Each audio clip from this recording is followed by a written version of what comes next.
Hello. We will start with a familiar example. We have a 2x2 system that we've seen before. We solved it by elimination, but we don't really want to follow that path. So we changed it into a matrix notation. And then we ignored the right-hand side. We looked at the homogeneous system, and we found a general solution. And the essence of this general solution is captured by the fundamental matrix Y. That's where all the information about the homogeneous system is. And now, to get back to the original system, we need to figure out some particular solution. And that's the topic of today's lecture. Where do we find it? Well, for inspiration, let's have a look at 1x1 system, which is essentially just one differential equation, linear, of order 1. And we have seen this before. We looked at differential equations of this type, and we developed a procedure. First, we need to look at the associated homogeneous equation, and we find a general solution, which comes in the form of some constant times some solution. And then in the second stage, we used variation. So, we were looking for a candidate for particular solution which has exactly the same form, just instead of a constant c, we have a function c.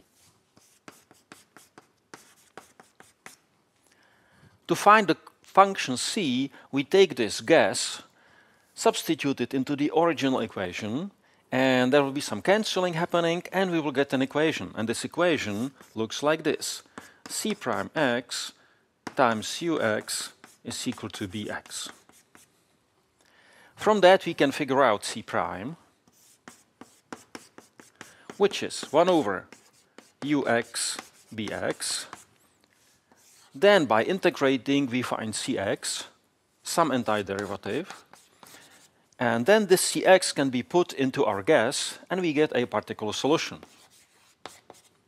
And knowing particular solution, homogeneous solution, we put them together, and we have the general solution of the original equation. That's the variation for one equation. Now let's see how this could work for systems, because systems, they look pretty much the same with subtle differences. So instead of y derivative, we have y vector derivative. Now it's customary to take this linear term and move it to the right for systems. Okay, let's do it. Ay, again a subtle change. Y is a vector, A is a matrix, not just a function. Notice here we didn't mind functions. Here we prefer to have constant A's. But anyway, then there is the right-hand side, B, again a vector. So first we look at the homogeneous system and find a solution. And we know that the solution can be expressed using fundamental matrix. So optimistically, YH, homogeneous solution, is the fundamental matrix times some vector C. So the similarity so far is fairly close.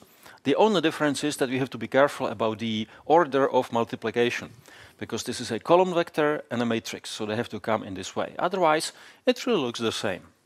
Okay, B, variation. Well, I'm going to look for a particular solution which has the form yx times cx.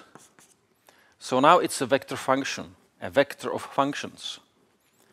We substitute into the system, and something happens. Will we have miracle of cancelling? That's a good question. Let's have a look at it. Let's start with the fact that yxc solves the homogeneous system. What does it mean? Well, it means that yx times c derivative is a yx times c. C is a vector. Because it's a vector, we can pull it out of the derivative, and we get yx derivative.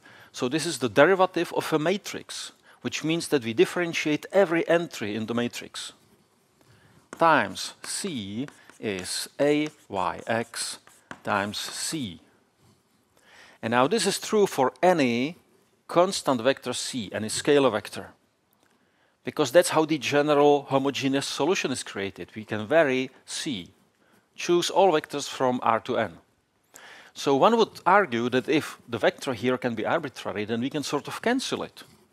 And what we get is that the matrix YX derivative is equal A times YX, which is also a matrix. So the dimensions agree, the notions agree. I have a matrix on the left, matrix on the right. This makes sense. Now, can I cancel C? That's a good question, and that's not something that we would typically do in, let's say, linear algebra or calculus.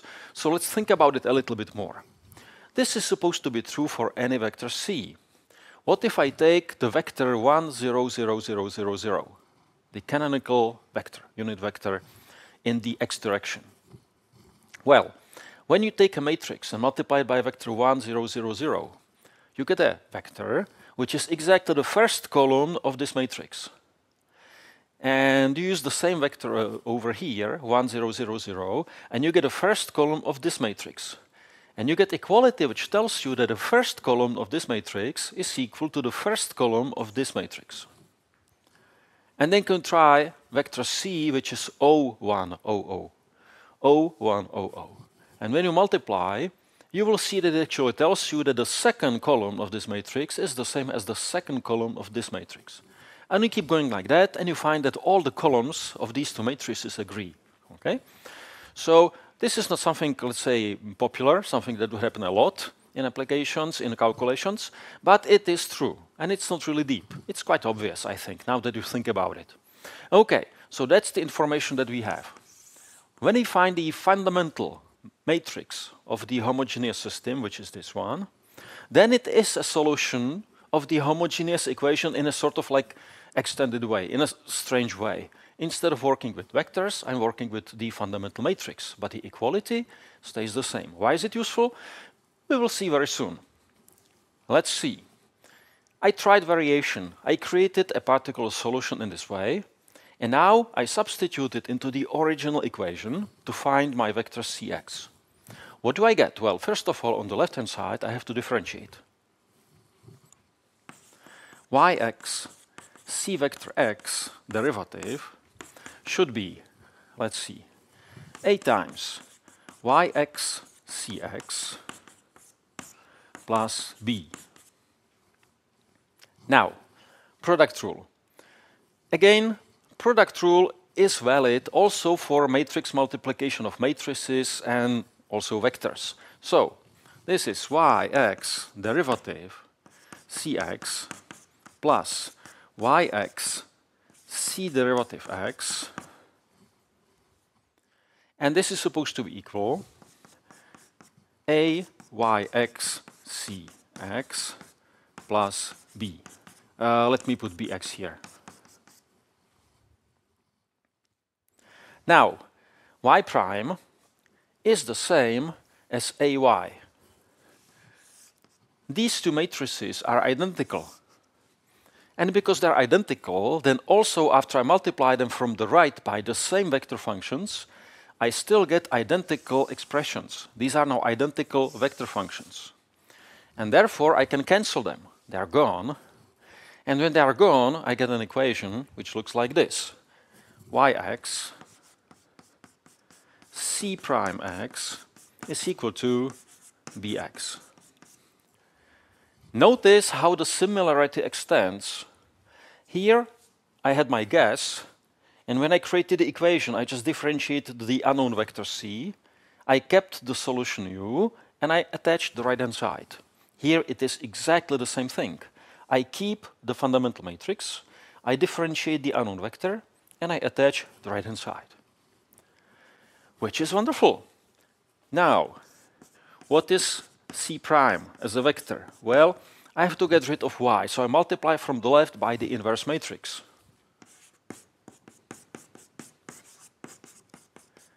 How do I know that there is such a thing as an inverse matrix? Well, Yx is the fundamental matrix of a homogeneous system, and we talked about it.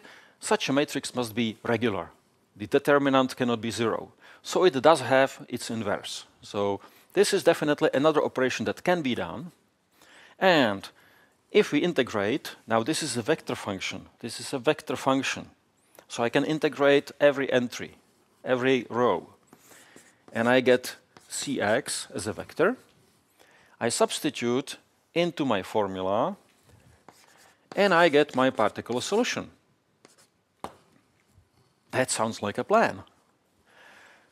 Does it work? Well, we essentially proved that it does right now. So let's give it a spin. Let's apply it to this example. Here we go. A non-homogeneous system of linear differential equations. Check. Homogeneous case investigated. General solution found in the proper form. Check. That was step A. Step B.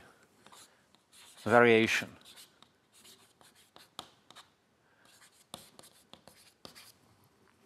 We are looking for a particular solution which has the following form. The fundamental matrix e to x, negative e to x, e to 3x, e to 3x, multiplied by a vector which is not a b, but ax, bx. Now we could take this and substitute it into the original equation and work it out, or we simply copy what kind of equation we are facing. We should take this fundamental matrix, e to x, negative e to x, e to 3x, e to 3x, multiplied by a vector which is obtained by differentiating here, a prime x, b prime x, and this is supposed to be, let's see here, negative 3, 3x minus 4.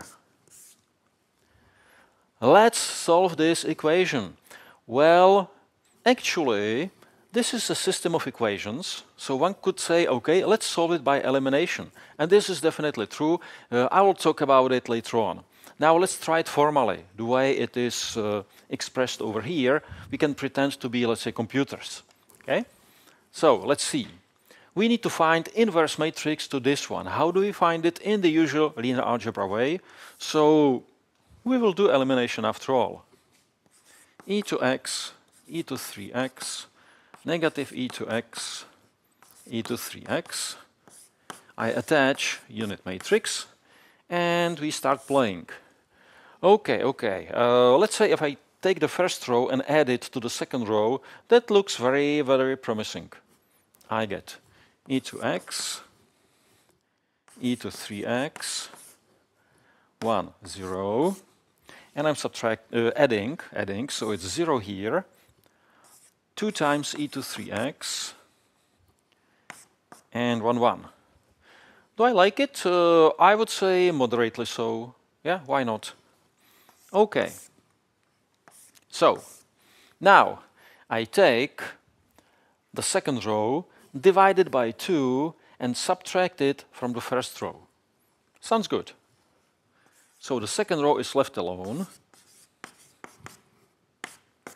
And now I'm dividing it twice and subtracting. So there is e to x over here, 0 over here, and I'm subtracting half. So there will be 1/2 left and negative 1/2 over here. And finally, I'm going to divide the first row by e to x and the second row by 2e to 3x. And I get 1, 0, 0, 1. Here I have 1/2 e to negative x, negative 1/2 e to negative x, 1/2 e to negative 3x, 1/2 e to negative 3x.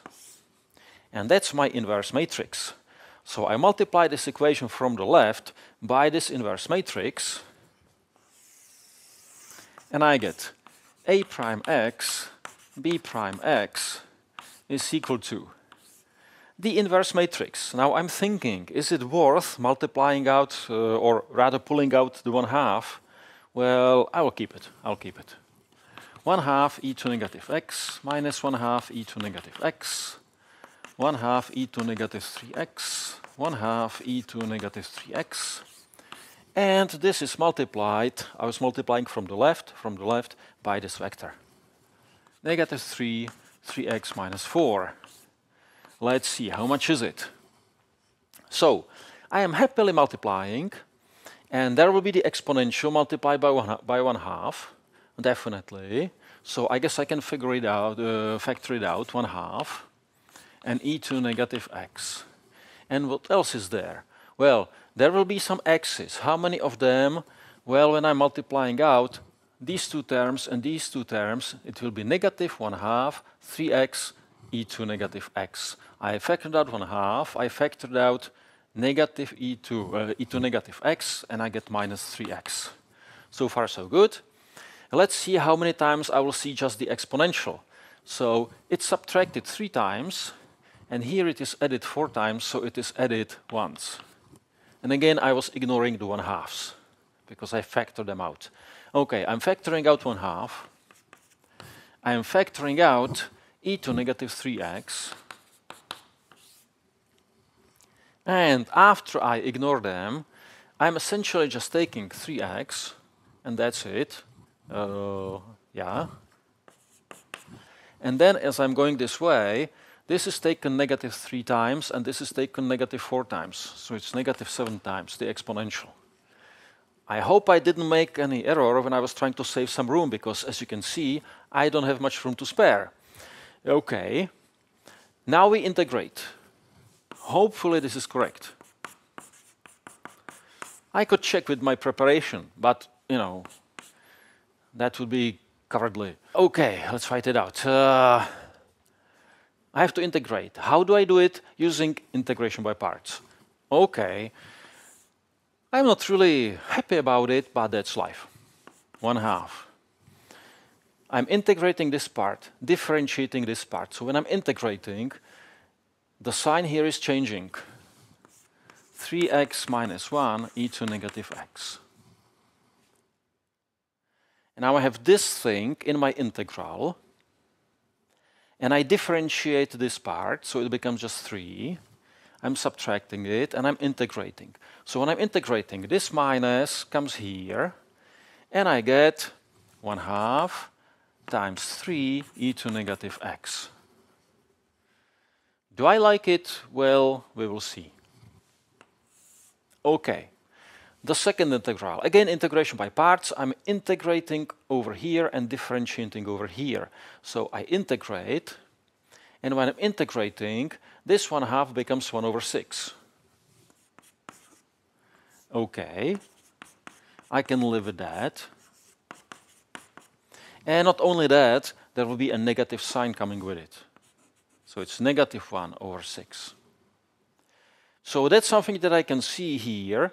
And now I subtract integral of this thing, but I differentiate here. So it becomes 3/6, which is 1/2.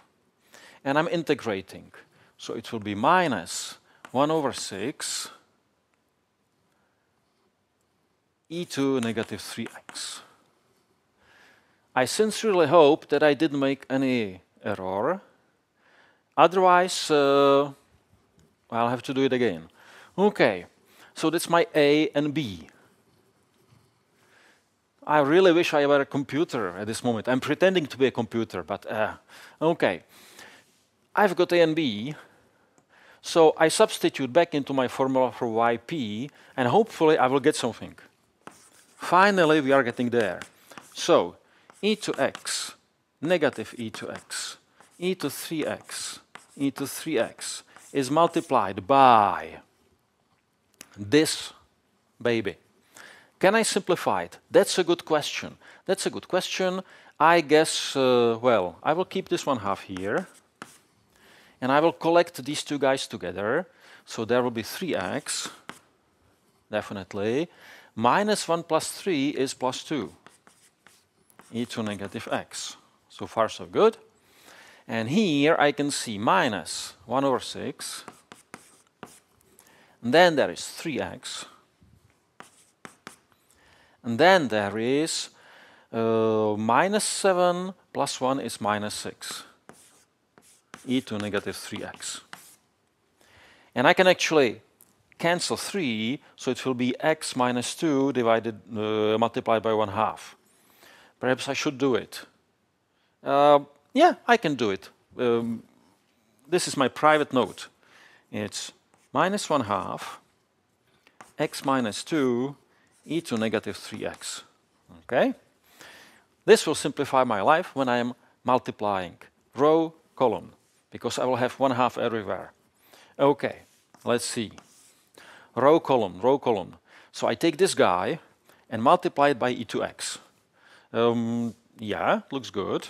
1/2 3x plus 2. And then I take e to 3x and multiply the second part here, actually here. And again, the exponential cancels, and I get minus 1/2 x minus 2. Okay, I can live with that. Second row, the column. I multiply exponential cancels, there will be minus 1/2 3x plus 2. This guy times this guy. Exponential cancels, minus 1/2 x minus 2. Okay, now let's see. Now it gets really interesting. 3 minus 1 is 2 divided by 2 is 1. 2 plus 2 is 4 divided by 2 is 2. Minus 3 minus 1 is minus 4 divided by 2 is minus 2x. Minus 2 plus 2 cancels. That's it. That's my particular solution. Is that correct? Well, we could substitute and check. But by a remarkable coincidence, this is actually the same particular solutions that we obtained using elimination before. So we know that this is correct. So we take this particular solution, add it with the homogeneous solution, and we get a solution. Let's put it down somewhere.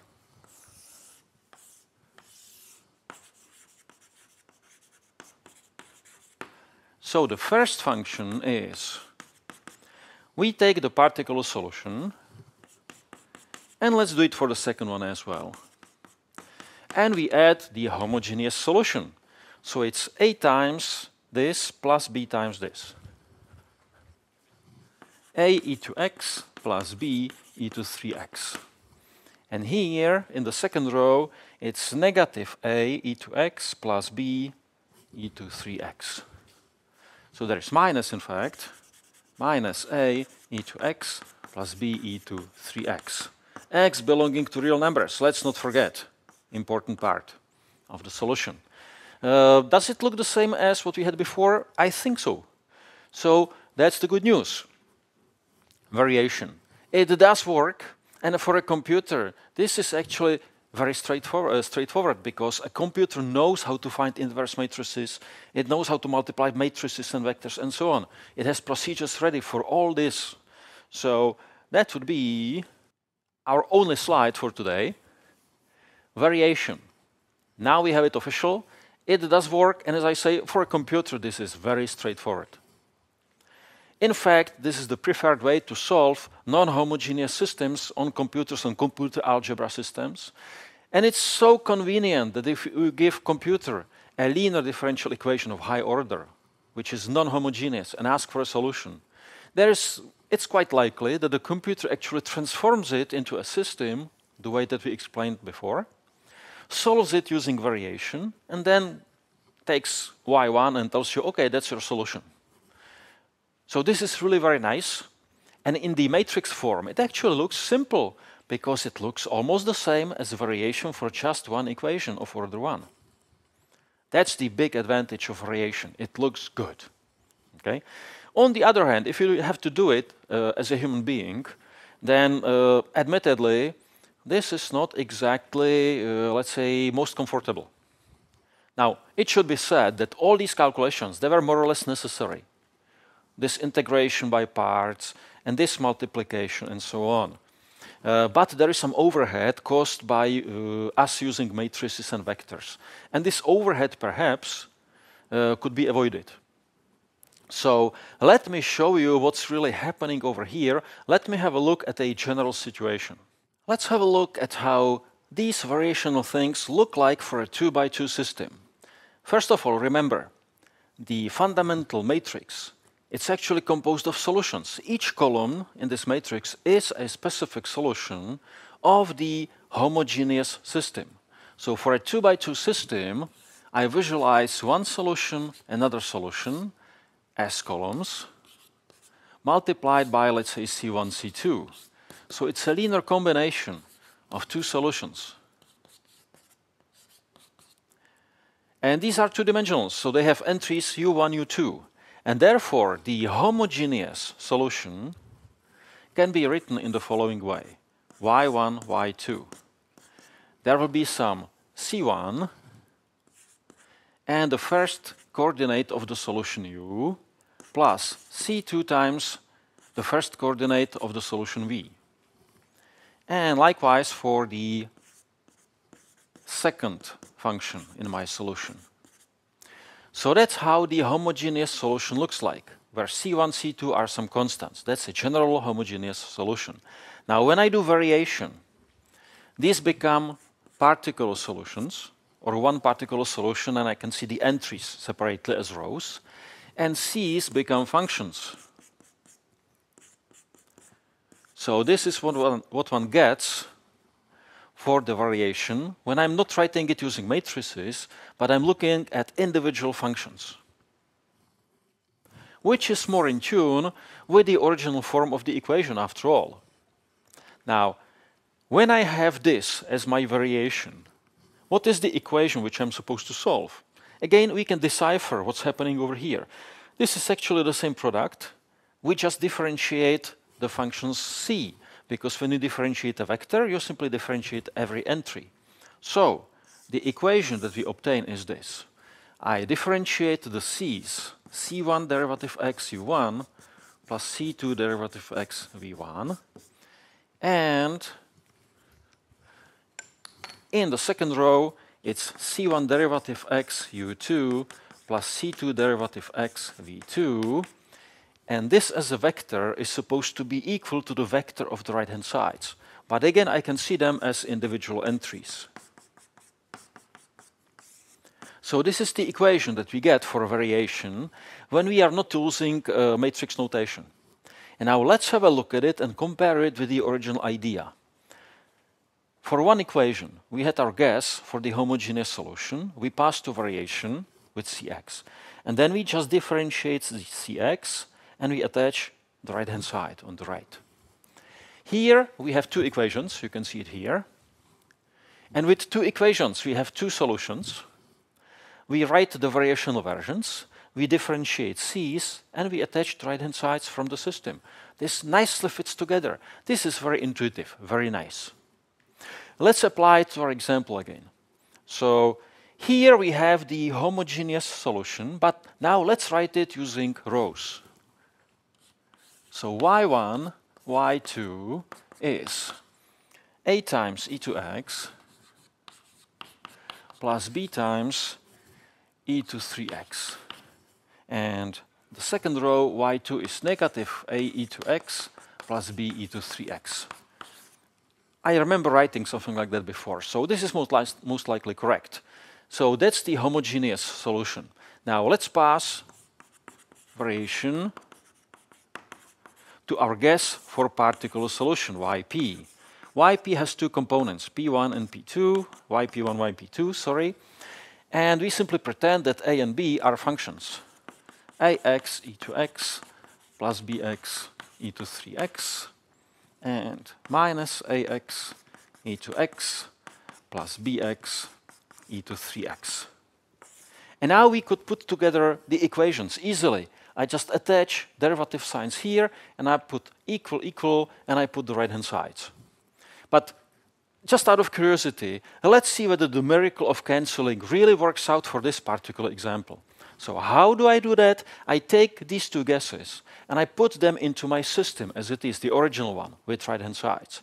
And there should be some cancelling, some massive cancelling, leading us to equations like that, hopefully. So let's see. I differentiate y1, That's over here. So I'm substituting. When I differentiate here, I have to use the product rule. So it's a prime x e to x plus ax e to x plus b prime x e to 3x plus 3bx e to 3x. That was the derivative. And this is supposed to be equal to, let's see, 2y1 plus y2. Double of this, 2ax e to x plus 2bx e to 3x. Almost forgot to double. So that's y1 doubled, plus y2. Minus ax e to x plus bx e to 3x and minus 3 at the end. Oh, this is long. Okay. Second equation. I take y2, my guess for y2, and I differentiate. Here we are. Minus a prime x e to x minus ax e to x plus b prime x e to 3x plus 3bx e to 3x is equal to. I'm copying y1. ax e to x plus bx e to 3x, and I'm adding double of y2. Minus 2ax e to x, doubling, plus 2bx e to 3x, plus 3x minus 4, if I remember correctly. Yes. Okay. Now, we should reap what we have sown. Let's see. I spy a prime x e to x. I spy b prime x e to 3x. These two parts are gone. Okay, let's hunt for ax. I can see it once on the left and once on the right, so it cancels. I can see bx 3 times on the left and 3 times on the right, so it cancels. So there is nothing more on the left, and on the right there is minus 3. That's exactly the equation that I'm supposed to obtain from this derivation, from this general point of view. Wonderful. Let's have a look at the second equation. Let me start with the derivatives. Minus a prime x e to x plus b prime x e to 3x. And now again for the miracle of cancelling. Ax is 2, negative 1 times, and negative 1 times, so it's gone. Bx, 3 times, 3 times, it's gone. What is left? 3x minus 4. So that's exactly the system which was promised to us over here. So it does seem to work. So this is variation in the row form, which is perhaps more palatable for a human being, but perhaps not. Anyway, here we go. Official statement. So we find general solution of the homogeneous system, and it's a composition of some u's and v's. We can see it over here. And of course, for a 3x3 system, there will be some w's and so on. And then we form equations simply by changing constants into functions, and then differentiating those constants, which are now functions, and attaching the right-hand sides on the right in our equations. So the pattern is confirmed over here officially, and we should finish this calculation. So here we have a system which we need to solve for a prime and b prime. How do we solve it? Well, let's say by intuitive elimination. Okay, so from here we are moving upwards to some place that we can call, let's say, a flower, whatever.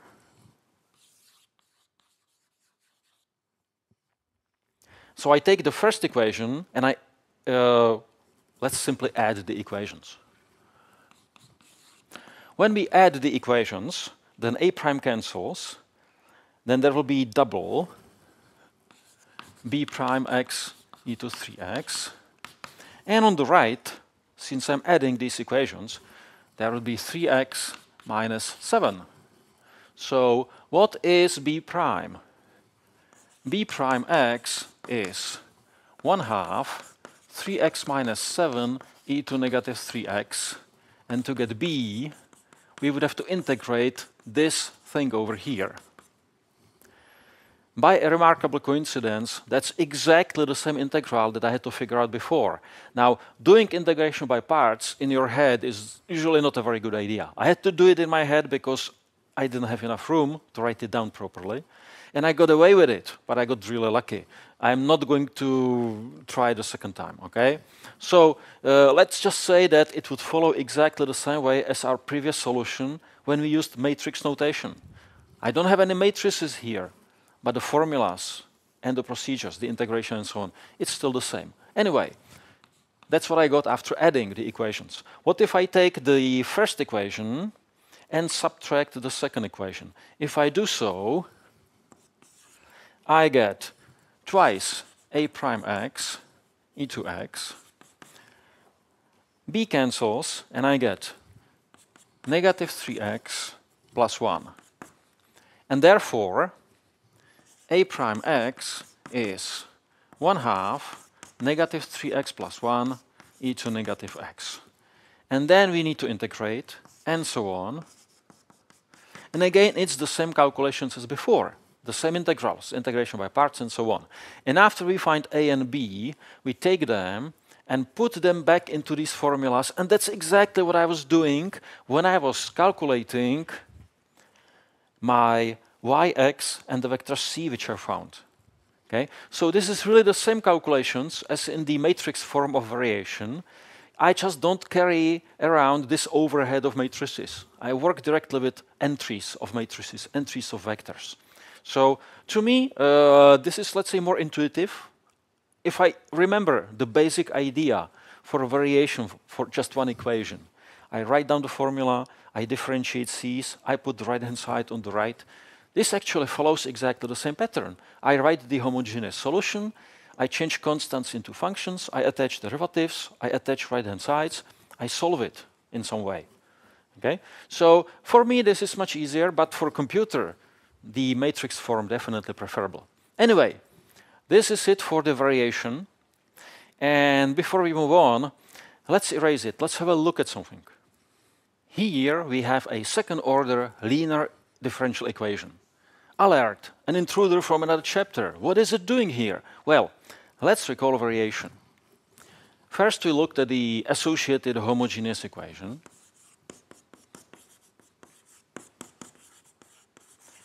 So we put 0 instead of the right-hand side. Notice, again, the right-hand side is capital B. It frees lowercase b for my further purposes. Anyway, then we found the homogeneous solution. How did we find it? Well, most likely using lambdas, we found a basis. In other words, two solutions. Let's call them u1, or rather u and v, to make our life easier. Just two solutions, u and v. And we form a linear combination. A times u plus b times v. That's a general solution of the homogeneous, associated homogeneous equation. And when we said, okay, let's try variation. So we're looking for a particular solution which has the form ax ux plus bx vx. And that's where the fun started. Because we need some equations to find a and b. And when we tried to substitute our guess into the equation, it wasn't all that easy. We had trouble there that we had to fix by a trick, and the trick essentially consisted of just us making a wish. And you may ask, okay, can we really make such a wish? Was it really correct? So the variation for linear differential equations of higher order is perhaps not so transparent, not so natural, if I may use the word, as variation for single equations or for systems. So let's make a sidestep. Let's take this equation and change it into a system.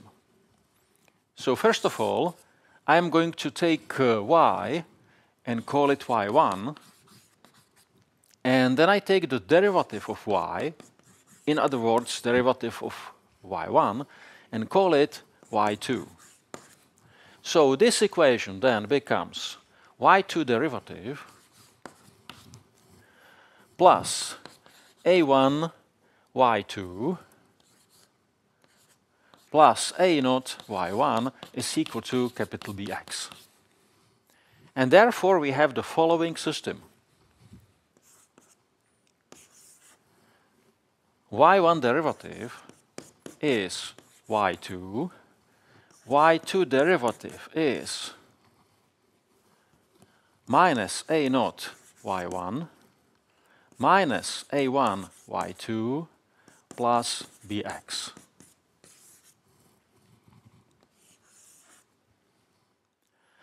Notice an interesting thing, which is very nice. We know that this transformation is nice.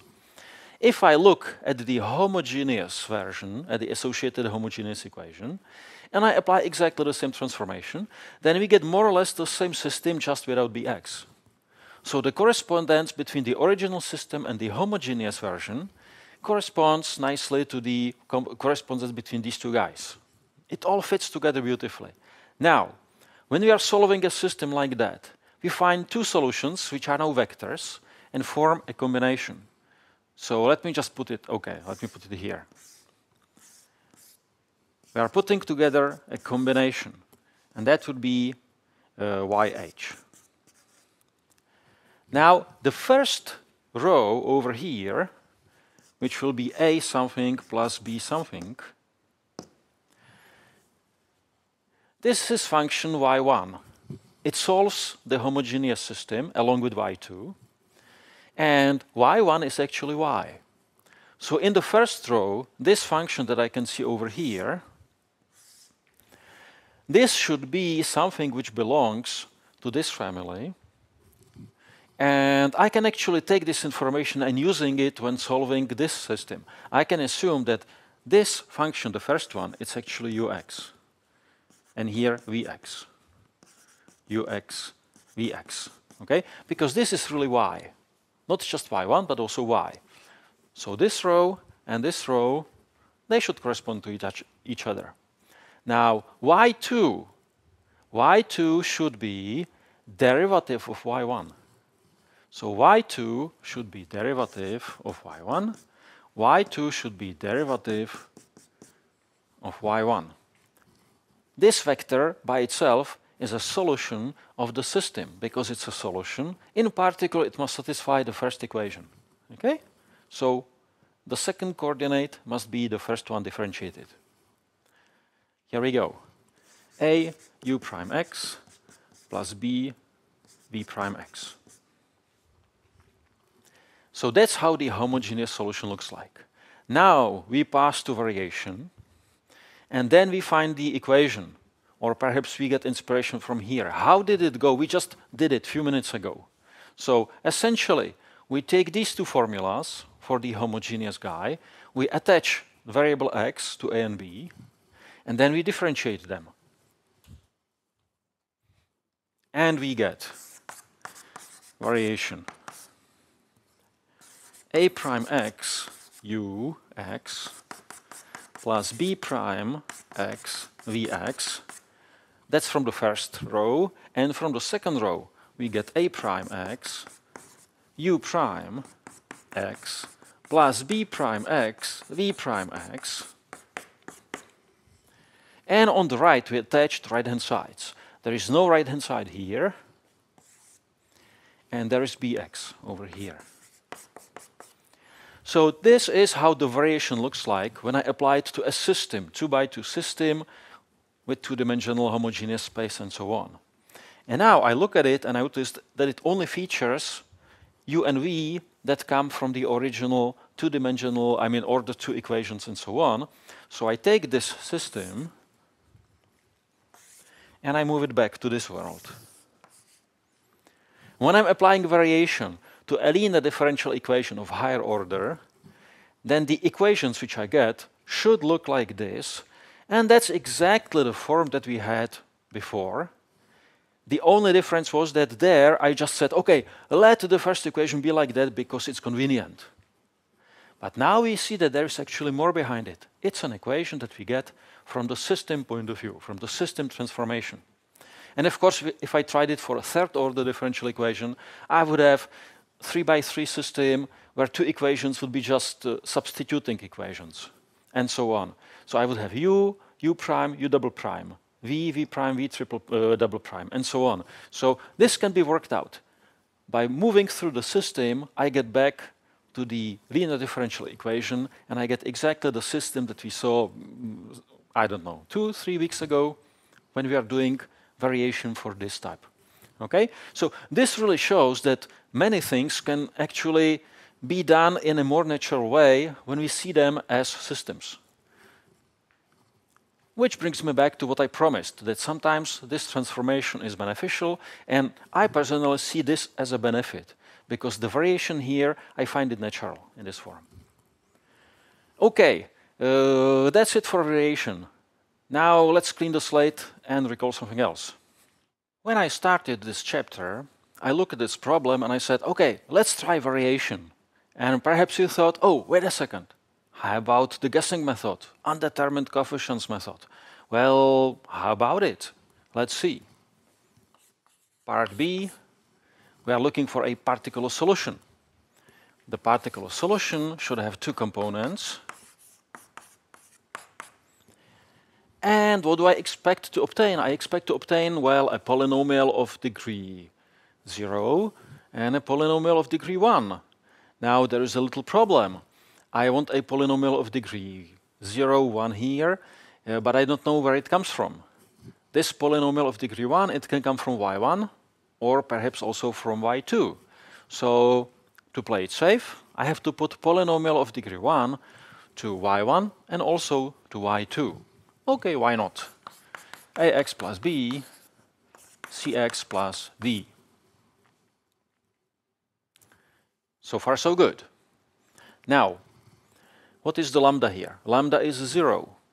What is the lambda here? Lambda is 1 and lambda is 3. So there's no match, there's no correction. I don't have to worry. I have my guess. What do I do next? I substitute into my system. This looks nice. Okay. y1 derivative. What's y1 derivative? It's just a. Two y1s plus y2. Second equation. y2 derivative is y1 plus 2y2. And I shouldn't forget, there is those extra right-hand sides.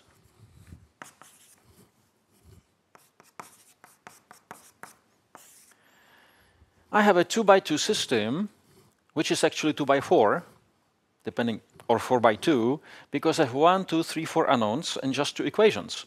But fortunately for me, I will be comparing polynomials. So let's move everything which has some letter in it. Let's leave it on the right and move everything else to the left. And then I will switch the sides because I like it that way. So in the first equation, I can see 2ax and I can see cx. I factor out x and I just write it here. 2a plus cx. Let's see. Is there something which is an absolute term? And I can see 2b, I can see d, and minus a when I move it. Minus a plus 2b plus d. And I take 3, I move it to the left, it becomes plus 3, and I write it on the right, because I'm switching sides. Again, properly I should be doing this in 2 steps, or perhaps 3 steps, but I'm trying to save some room. Okay, the same trick here. I hunt for x's, and I can see a plus 2c. X's. Let's hunt for absolute terms. I can see b, then c moves from here, and I can see 2d. And this was originally on the right. I have to move it here. It becomes negative 3x plus 4. Okay, I have two equations, but this time on each side there is a polynomial. So let's compare them. This must be 3, this must be 4, this must be -3, and this must be, well, there is no x on the right, so this must be 0. So after all, we do have a 4x4 system because we have two equations here, 4 equations for 4 unknown letters. The method of undetermined coefficients seems to work out nicely. Let's see. Perhaps I prefer to solve this 2x2 system first. So 2a plus c is 0, whereas a plus 2c is -3. So how do I work it out? Let's see. What if, well, I cannot guess it, so I will have to really work it out. I take the first equation and I subtract the second one twice. And when I do that, a disappears. There will be -3 c's, and I'm subtracting twice, so it will be 6 on the right. So c is -2, and therefore a is -2, -4, move here, a is 1. Is that correct? Let me check. 2 minus 2 is 0. 1 minus 4 is -3. Yeah, that's right. So now let's have a look at these two equations. I know a and I know c. So -1 plus 2b plus d should be 3, and b minus -2 plus 2d should be 4. Which means that 2b plus d is 4, and b plus 2d is 2. Okay, the same trick. First equation, without double of the second equation, shows that -3d is 0, so d is 0, interestingly, and therefore b is d is 0, b is 2. Is that right? Let's see. 4, 2. Yeah, it works. Nice. So we just found the following particle solutions. Here is my gas. Here is the constants. So my particle solution, which has two components, is ax plus b. ax plus b. Y2 is cx plus d. That's it. And therefore the general solution y1, y2 is the particle solution plus the homogeneous solution, which I can glean from here. This is the fundamental matrix, so it's a and b here. A e to x plus b e to 3x, and okay, minus a e to x plus b e to 3x. This is just so that the problem is finished, but the important thing is the particle solution. That's where today's topic lies, and the guessing method seemed to work rather well. And if I compare it with my previous efforts, where I had to integrate using integration by parts, this definitely seems preferable. So why did I start with it? Why didn't I recommend it as the most convenient procedure? Because when it comes to systems, then things become really, really interesting. Let's have a look at it. Imagine that you have some system which has the following right-hand side. The first equation has plus x, and the second equation has plus e to x plus cosine 2x. How would the guess look like? y1. Well, y1 should help in producing x. So let's put a linear function there. Do we need a correction or not? Well, that's a good question. So let's say that the homogeneous version, this is a 2x2 system, so there are two eigenvalues for the system in the matrix form, and let's say that they are 0 and 2. Okay? So the polynomial by itself has lambda equal to 0, and therefore we have to add a correction. But now the problem is, this takes care of some homogeneous business, but unfortunately, there's also y2 interfering with y1. So, as it happens, it's quite possible that actually this x can also appear without protection, from some term without protection. So, when you are making the guess for the systems, you also have to add term without protection. And it's getting longer. And we are not at the end yet. If lambda had higher multiplicity, then we would have to put term without protection, term with one protection, and term with x squared as a protection, and so on. So the higher the multiplicity, the more terms you get in your guess. That was just that part. Now, this e to x could have come from y2, but also from y1. So we have to give it a chance. E times e to x. What is the lambda here? Lambda is 1, so fortunately it's without correction. Okay, at least that.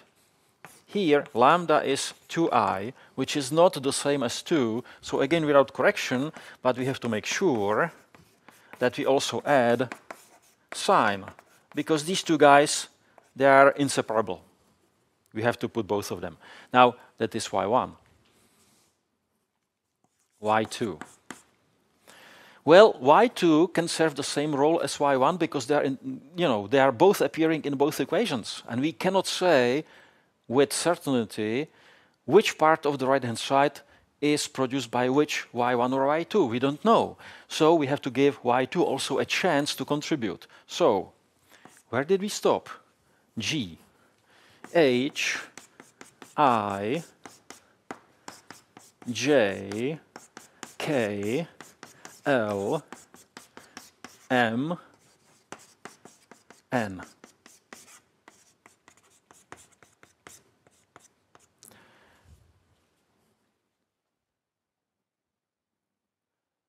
Yeah, that seems to be it. So, do you still think that the guessing method is reasonable for the systems? Well, another trick is that typically when you have such a situation, when you start solving it, you do not get enough equations for all your unknowns. So there will be some dependencies. You will have some free hand, but you cannot just say, okay, there is one equation missing, so I can choose any of those letters any way I want, let's say 0. This is not like that. There will be, let's say, just one or two of them which you can choose, and you have to choose those specific guys. You cannot choose different guys. So this is really complicated. And that's why the variation, for all its integral business and inverse matrix business, whatever, that's why variation is actually the preferred method, the preferred approach for solving systems of linear differential equations. Let me show one more example where there is a little bit of trouble. Okay, I'm not going to show an example of this sort because 1, 2, 3, 4, 5, 6, 7 times 2 is 14. 14 undetermined coefficients, that's too much for me. And for you as well, I suspect. So let's conclude this lecture with one example that essentially buries the guessing method, but only moderately. We don't want to be too harsh on ourselves. And let me also try the variation so that we can get a comparison. Okay, let's go for it. Here is our last example, for today. Let's go for it. As you can see, this is an initial value problem. So first step is to find a general solution. And this has the first substep, which is the homogeneous system. What do we need? Well, we need to find the matrix, which we do just by looking at it. 1, 1, 1, 1. That was easy. Now we need to find the eigenvalues. So we look for the determinant of 1 minus lambda, 1, 1, 1 minus lambda, which is lambda minus 1 squared, essentially, which is lambda squared minus 2 lambda plus 1, and then we subtract 1. So this is actually lambda squared minus 2 lambda. And this is supposed to be 0, hopefully. And we can see that there are two solutions. One of them is 0, the other one is 2. So that's the first useful piece of information. Now we need to find eigenvectors. Let's see, when lambda is 0, then we are looking at this matrix with lambda being 0, so we are just looking at this matrix, 1, 1, and so on. And therefore the first equation reads v1 plus v2 is 0, and we can choose v1 to be 1, and then v2 will be negative 1. So the first solution, let's call it ya, will be 1, negative 1, and e to 0. That's for 0. Okay, lambda equal to 2. We are looking at a matrix where for lambda we put 2, so it will be negative 1, 1, and therefore the equation reads negative v1 plus v2 is 0, and therefore the vector that we find could be, let's say, if I put 1 for v1, then I get 1 for v2. And therefore the solution yb is vector 1, 1 and e to 2x. I have my vectors, and therefore I can afford to write the homogeneous solution. Let's move here. YH is 8 times. Well, e to 0 is just 1, so this is 1, negative 1, plus b times e to 2x, e to 2x. That's one way to write this. Or we can do it using row notation. So the homogeneous solution has two components, 1 and 2. The first component is simply a plus b e to 2x, and the second component is minus a plus b e to 2x. And that's the end of stage A, homogeneous system, associated homogeneous system. Okay, so far so good. Now let's have a look at the guessing. So in part B, we will use guessing method, and we are looking for particle solutions, or particle solution which has two components. Well, let's see. What are the terms? Let's scan the right-hand side and right-hand sides, and since we don't know which function contributes to which equation, we can simply lump them into one heap and see what we have there as a target. So one target is the exponential, obviously, and the other target is constant 1, and also here, so we are simply targeting a polynomial of degree 0. So let's see. E to x. E to x, what is the lambda? Lambda is equal to 1. Is there an overlap? The answer is no, so this is very simple. We just guess a e to x. Let's see. Constant. What is the lambda for constant? Lambda is 0, and we can see that we have an overlap. Therefore, we have to put a constant with correction, which we do like that, and then also constant without correction. So it seems as if we were guessing a polynomial of degree 1, but that's not true. We are guessing a constant polynomial and also with a correction. And now exactly the same terms have to be put into the second formula. So let's just follow A, B, C, D, E, F. I have a flashback to my first year in high school when I was learning English alphabet. I was 15, very excited about finally learning this wonderful language. Anyway, here we go. That's my guess. I substitute it into my equations, and we will see. How long is it? Well, we will see. I take the derivative of this, ae to x plus b, and this should be the first function plus the second function. ae to x plus bx plus c, that's the first function, plus the second function, de to x plus ex plus f, and then plus 1 at the end.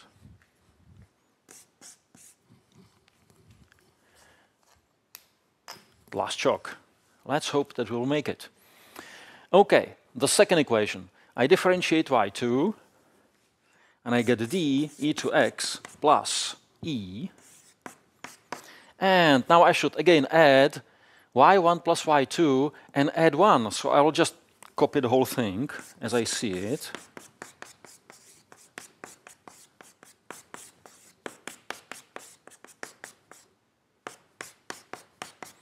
And then there is minus e to x at the end. Okay, now we have to reorganize it so that we can compare. And do I look at it, perhaps I would again prefer to move everything which has unknown letters to the right. And the right-hand side, I prefer to move them to the left. And then I write it the other way around. So let me start here. Let's chase exponentials. I spy ae to x, and it's gone. I spy de to x. So the right-hand side is what I'm going to write now here. Okay. Let's chase x's. I can see x's over here. And that's about it. So it's plus b plus e x. And let's chase constants. b, c, f. b is on the wrong side, so I have to move it here. c, f. That's the one side. And now for the other side. I've been moving all the letters here, so everything else must be moved to the other side. -1. Okay. Again, I'm saving room. So I'm doing 2 operations in one. Hopefully, it's not too confusing. I hope it's not confusing for me, above all. Okay, second equation. Let's chase exponentials. I see d and d times exponential, so this is gone, and there is just a left. Let's chase x's. Well, x's, I can see b and e. Let's chase absolute terms. I can see c, then e on the wrong side, and f. C, e on the wrong side, and f. And that's it. Then there is e to x minus 1. Okay, let's compare. Let's see what the equations are. This will be long. Let's compare. d is equal to 0. A is equal to 1. These are really nice equations, aren't they? B plus E is equal to 0. B plus E is equal to 0. That's funny. Minus B plus C plus F is equal to -1. C minus E plus F is equal to -1.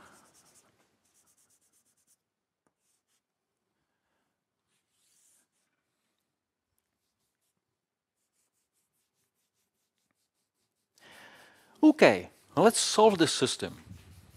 First of all, A is 1, D is 0. That was easy. Now there is a 2x2 subsystem connecting B and E, and that's it. Because then there are two equations. So when I treat it as a 3x3 system, I can see that there is 1, 2, 3, 4 unknowns. And when you try to eliminate, you will really see that you have a right to choose something for B or for E. It's up to you. So let's see, I can choose 0. Why not? And we will see whether we get a solution. If not, I would have to choose differently. I would have to actually solve the system then by elimination to be really on the safe side. But let's try it. What if B is 0? Then, of course, E is also 0. And incidentally, let's have a look here. That's the corrective terms. So if I'm right, if everything works out, then we do not really need the terms with correction, although there is a match with lambdas, left-hand side, right-hand side. But if we want, we can put something here. We can put, let's say, 1 and -1, and then we will have corrective terms. But as it seems, we do not need them. That's nice.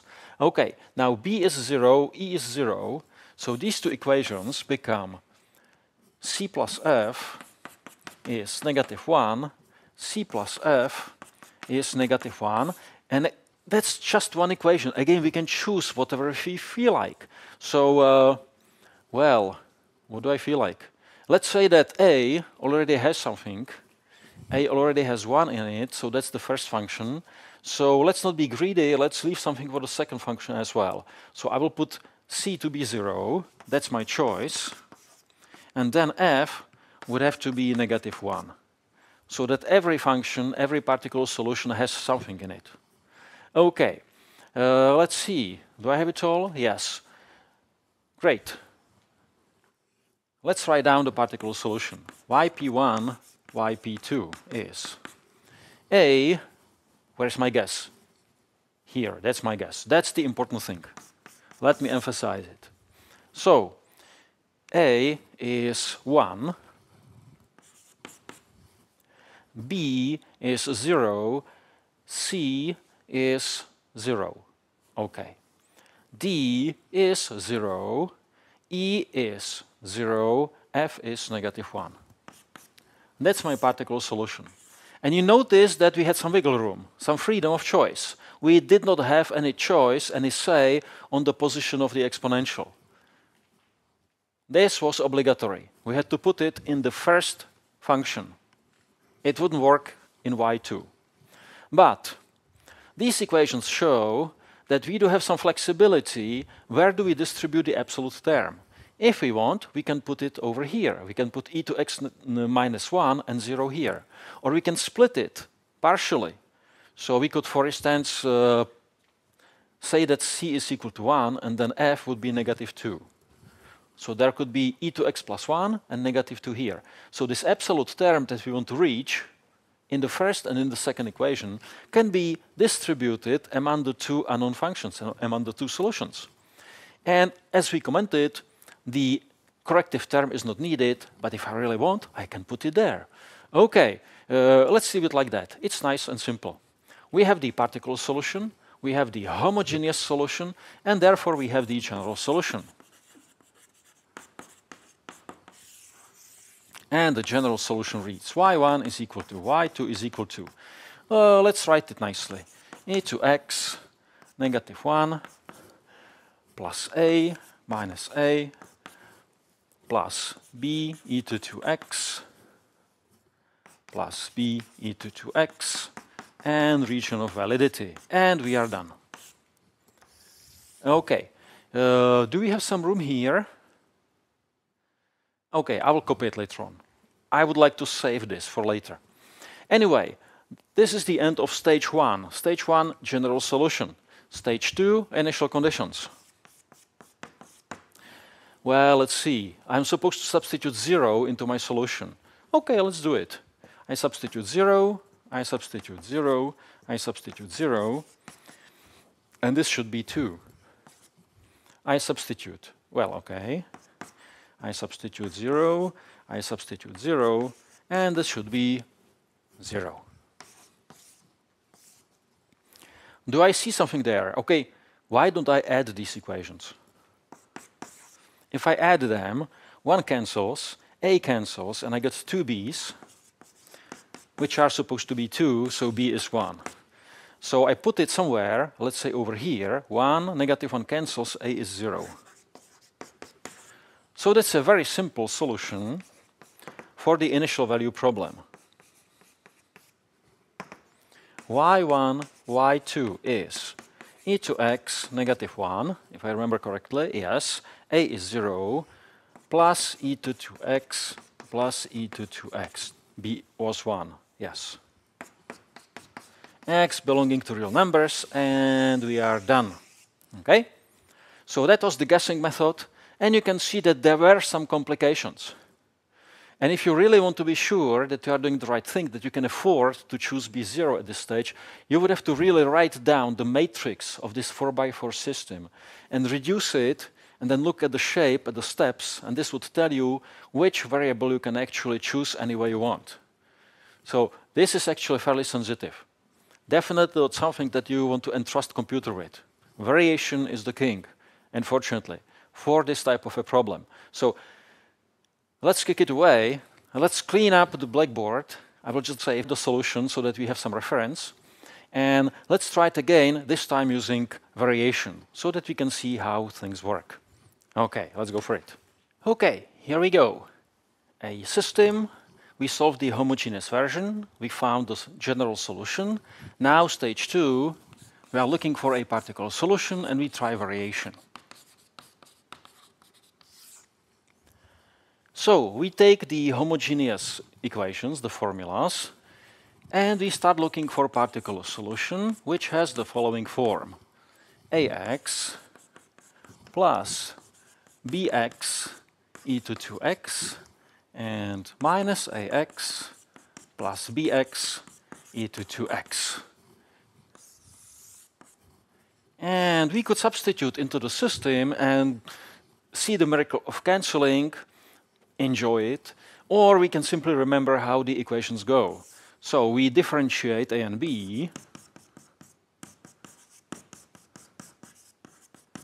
and also here.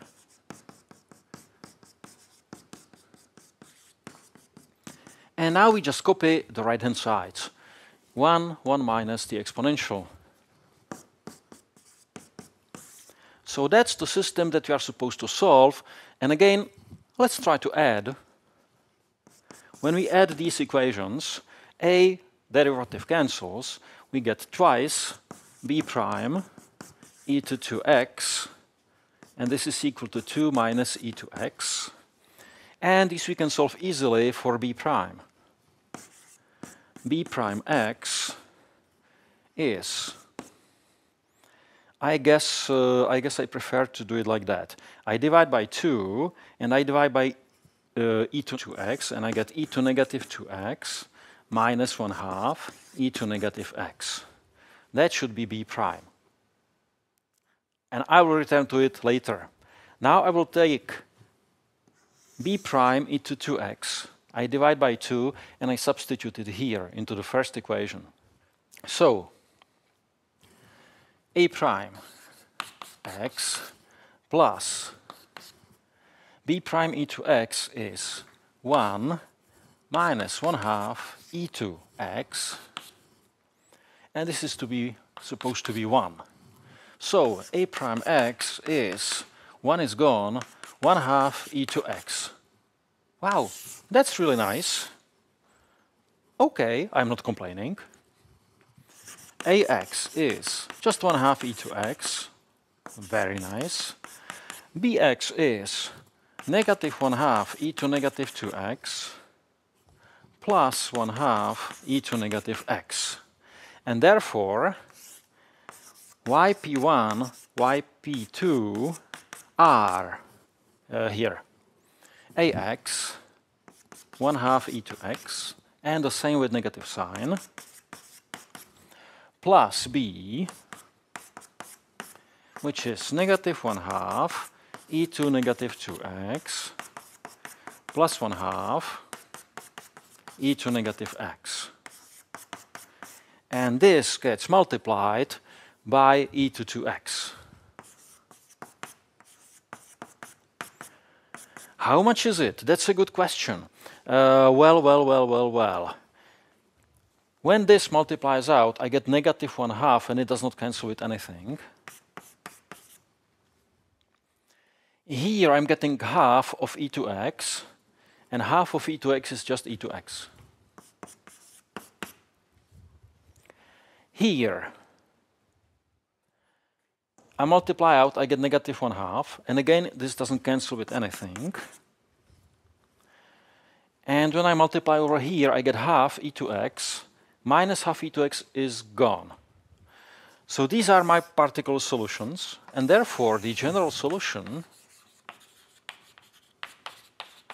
is y1 is equal to y2 is equal to e to x minus 1/2 and negative 1/2 plus a minus a plus b e to 2x, b e to 2x, and we are done. So the variation was actually, I would say, quite okay. Yeah, I like it, especially those integrals. Always the integrals are the key step in variation. If the integrals are nice, then the variation is not too bad.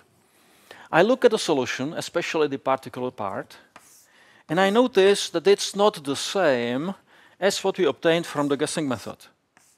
I talked about it before when I talked about variation.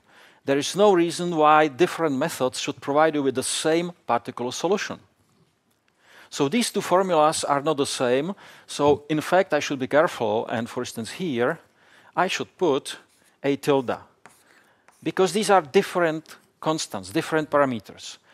These formulas, they describe the same set of solutions. But to get to a specific solution, here you need specific A and B. And here you need slightly different A and B. In fact, B can be the same. You can use the same B over here, but the A differs.